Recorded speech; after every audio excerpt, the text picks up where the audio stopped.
Well, it may be hard to believe if you take transit during rush hour, but recent ridership on the TTC is way down. Coming up in just a few minutes, we take a look at the latest report on the TTC and the state of the TTC and some of the shocking numbers that we found within it, such as how often streetcars are running late.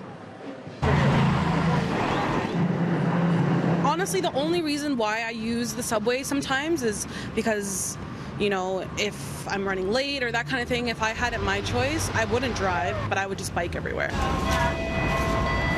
The latest report by the TTC CEO looked at ridership between April and May and found it was down by 800,000 rides compared to the same time last year, a number the chair of the TTC finds alarming.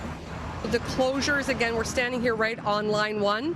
The closures on line 1, often many weekends are closed and we have to use a shuttle system, not overly popular necessarily with riders, and so the numbers are down. The report did mention weather as a possible factor for keeping ridership down, but sort of the test month was between April and May.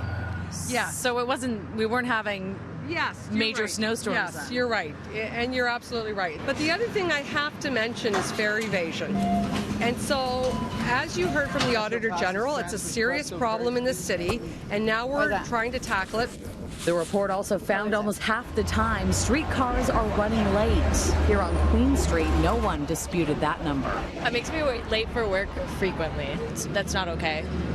Like it's quite possible that 55% of the time it is on time, but it should be like 99.9% of the time. When I've been traveling, it's been pretty good, but I don't really go at peak times. The issue is construction on the roadways. As chair of the TTC, what were your initial thoughts reading through this report? Well, it's upsetting, and I think the board is going to really, there's going to be a lot of debate around these issues. There's a lot of very topical issues.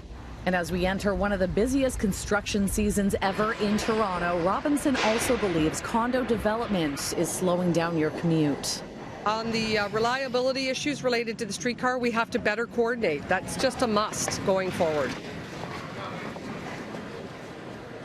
Now on the subway, line 1, delay incidents are up just over 11%. Many of these findings will be discussed at the TTC board meeting next week. If you'd like to take a closer look at this report, you can find it posted on our website, citynews.ca.